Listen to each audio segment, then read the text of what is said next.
ಎಲ್ರಿಗೂ ನಮಸ್ಕಾರ. ನನ್ನ ಹೆಸರು ಸೋಮಶೇಖರ್ ಅಂತ, ಮಲ್ಲೇಶ್ವರಂ ಬ್ಲಾಕ್ ಪ್ರೆಸಿಡೆಂಟ್ ನಾನು. ಈಗ ಆಗ್ಲೇ ತುಂಬಾ ಜನ, ಎಷ್ಟೋ ಜನ ಅದನ್ನ ಪ್ರಸ್ತಾಪ ಮಾಡಿದ್ದಾರೆ.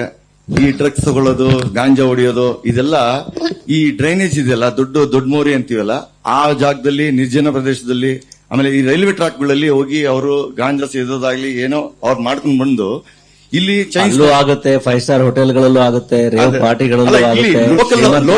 ಬಡವರು ಇದ್ದಾರೆ, ಬರೀ ಬಡವರ ಮೇಲೆ ಯಾಕೆ ಹೇಳ್ತೀರಾ? ಅಲ್ಲ, ಇಲ್ಲಿ ಲೋಕಲ್ ಅವ್ರು ಮಾಡಿ ಅದನ್ನ ಹುಡುಗರಿಗೆ ಚಾಕು ಗೀಕು ತಗೊಂಡ್ಬಂದು ಹೊಡಿಯೋದು, ದುಡ್ಡು ಕಿತ್ಕೊಳ್ಳೋದು, ಚೈನ್ ಸ್ನ್ಯಾಚಿಂಗ್ ಮಾಡೋದು, ಇದೆಲ್ಲ ಮಾಡ್ತಾ ಇದಾರೆ.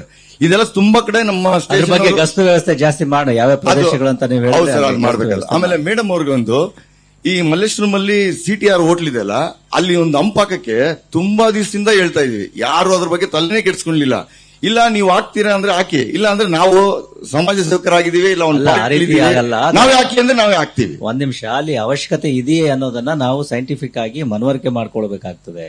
ಸ್ವೇಚ್ಛಾಚಾರವಾಗಿ, ಇಚ್ಛಾನುಸಾರವಾಗಿ ನಿಮ್ಗೆ ಇಷ್ಟ ಬಂದಲ್ಲಿ ಹೋಗಿ ಒಂದು ಗುಡ್ಡೆ ನಿಲ್ಲಿಸಿ ನಿರ್ಮಾಣ ಮಾಡ್ಲಿಕ್ಕೆ ಆಗೋದಿಲ್ಲ. ಇಲ್ಲ ಸರ್, ಅಲ್ಲಿ ತುಂಬಾ ಅವಶ್ಯಕತೆ ಇದೆಯೇ ಅನ್ನೋದ್ರ ಆಧಾರದ ಮೇಲೆಗೆ ಆ ಕ್ರಮವನ್ನು ಕೈಗೊಳ್ಳಲಾಗ್ತದೆ. ಇನ್ಫ್ಯಾಕ್ಟ್ ನಾವೀಗ ಮಾಡ್ತಕ್ಕಂಥದ್ದೆಲ್ಲ ಸೈಂಟಿಫಿಕ್ ರೋಡ್ ಹಂಪ್ ಅಂತ ಹೇಳಿ, ಅಂದ್ರೆ ಸುಮ್ನೆ ಒಂಥರ ಗುಡ್ಡೆ ತರ ಇರಬಾರ್ದಲ್ಲಿ. ಸೊ ನೀಟಾಗಿ ಅದಕ್ಕೆ ಮುಂಚೆನೆ ಸೈನೇಜ್ ಅಲ್ಲಿ ಅಲರ್ಟ್ ಮಾಡಬೇಕು, ಈ ತರ ಮುಂದೆ ರೋಡ್ ಹಂಪ್ ಇದೆ ಅಂತ ಹೇಳಿ. ಆ ರೀತಿ ಕೆಲವೊಂದು ಪ್ರಕ್ರಿಯೆಗಳು ಇದಾವೆ ಅದಕ್ಕೆ. ಸೊ ಡಿಸಿಪಿ ಅವರು ಅಥವಾ ಅವರ ಅಧೀನ ಅಧಿಕಾರಿಗಳು ಅಲ್ಲಿ ಸ್ಥಳ ಪರಿಶೀಲನೆ ಮಾಡ್ತಾರೆ. ಒಂದ್ ವೇಳೆ ಅವಶ್ಯಕತೆ ಇದೆ ಅಂತ ಹೇಳಿದ್ರೆ BBMP ಗೆ ರಿಕ್ವೆಸ್ಟ್ ಮಾಡ್ಕೊಂಡು ನಾವು ಮಾಡ್ತೀವಿ. ಆತರ ಒಂದು ವೇಳೆ ಅವಶ್ಯಕತೆ ಇದೆ ಅಂತ ನಮ್ಗೆ ಗೊತ್ತಾದ್ಮೇಲೆ ನಿಮಗೂ ಹೇಳ್ತೀವಿ. ನೀವು ಕೂಡ BBMP ಮೇಲೆ ಒತ್ತಡ ಹಾಕಿ ನೀವು ಮಾಡಿಸಿ. Okay sir. ಆಮೇಲೆ BBMP ಅವ್ರಿಗೆ, ವಾಟರ್ ಬೋರ್ಡ್ ಅವ್ರಿಗೆ, ಆಮೇಲೆ KEB ಅವ್ರಿಗೆ ಒಂದು ಏನ್ ಕ್ವಶನ್ ಅಂದ್ರೆ, ಈ ರೋಡ್ ಕಟ್ಟಿಂಗ್ ಗೆ ಇವರು ದುಡ್ಡು ಕಟ್ಟಿಸ್ಕೊಂತಾರೆ ಸರ್. ರೋಡ್ ಕಟ್ಟಿಂಗ್ ಗೆ ದುಡ್ಡು ಕಟ್ಟಿಸ್ಕೋತಾರೆ. ಆ ದುಡ್ಡು ಕಟ್ಟಿಸ್ಕೊಂಡು ರೋಡ್ ಎಲ್ಲ ಆಗದ್ಮೇಲೆ ಅದನ್ನ ಹಂಗೆ ಬಿಟ್ಬಿಡ್ತಾರೆ. ಅದನ್ನ ಎಷ್ಟೋ ದಿವಸ ಆದ್ರೂ ಅದನ್ನ ರೋಡ್ ಮುಚ್ಚೋದಿಲ್ಲ, ಏನು ಮಾಡೋದಿಲ್ಲ. ಇದರಿಂದ ತುಂಬಾನೇ ಪ್ರಾಬ್ಲಮ್ ಆಗ್ತಾ ಇರುತ್ತೆ. ಅದನ್ನ ನಾವು ರಿಪೀಟ್ ಮಾಡಿ ಅವ್ರಿಗೆ ಕಂಪ್ಲೇಂಟ್ ಮಾಡಿದ್ರು ತಲೆಗೇನೆ ಕೆಡಿಸ್ಕೊಳ್ಳಲ್ಲ. ಆಗ್ತಾರೆ ಬಿಡ್ರಿ, ತಾರ್ ಹಾಕ್ತಾರೆ, ಹಾಕೊಂಡ್ ಬಿಡ್ರಿ, ಈ ತರ ನೆಗ್ಲೆಕ್ಟ್ ಆಗಿ ಮಾತಾಡ್ತಾರೆ. ಅಂತವ್ರ ಬಗ್ಗೆ ಒಂದ್ ಸ್ವಲ್ಪ ಗಮನ ತಗೊಳ್ಳಿ ಸರ್. ಮಾಡಿಸ್ತಾರೆ ಬಿಡಿ, ಜಾಗಗಳು ಹೇಳಿದ್ರೆ ಮಾಡಿಸ್ತಾರೆ. ಎಲ್ಲಿ ಜಾಗಗಳು ಆ ರೀತಿ ಆಗಿರೋದು ಇದೆಯಾ? ಈಗ ಸುಮಾರಿದೆ, ಒಂದೇ ಅಲ್ಲ, ಸುಮಾರಿದೆ ಆ ತರದ್ದು. ಪಟ್ಟಿ ಮಾಡಿ DCP ಅವರಿಗೆ ಕೊಡಿ, ಎಲ್ಲಾ ಕಡೆ ಮಾಡಿಸ್ತೀವಿ. Okay sir. ಆಮೇಲೆ ಈಗ ನನ್ಗೆ 2 ಅನುಭವ ಆಗಿರೋ ಪ್ರಕಾರ, ಈಗ ನಾನೊಬ್ಬ ಬ್ಲಾಕ್ ಪ್ರೆಸಿಡೆಂಟ್. ಈಗ ಯಾವ್ದೋ ಒಂದು ಕ್ರೈಮ್ ಆಗಿರುತ್ತೆ, ಆ ಕ್ರೈಮ್ ಆಗಿರೋರು ಏನ್ ಮಾಡ್ತಾರೆ, ನೀವು ಬನ್ನಿ ಸ್ಟೇಷನ್ ಅಲ್ಲಿ ನಮ್ಮ ಪರವಾಗಿ ಮಾತಾಡಿ, ಹಂಗೆ ಹಿಂಗೆ ಅಂತ ಹೇಳ್ತಾರೆ. ಆದ್ರೆ ಅವ್ನು ತಪ್ಪು ಮಾಡಿದನೋ ಸರಿ ಮಾಡಿದನೋ ಯಾರು ನೋಡೋದೇ ಇಲ್ಲ.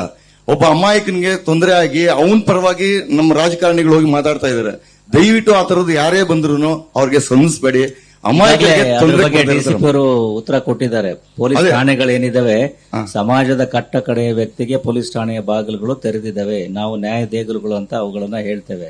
ಯಾರೇ ಒಬ್ಬ ವ್ಯಕ್ತಿ, ಯಾರು ಇನ್ಫ್ಲೂಯೆನ್ಸ್, ವಸೂಲಿ, ಇದು ಯಾವುದು ಬೇಕಾಗಿಲ್ಲ.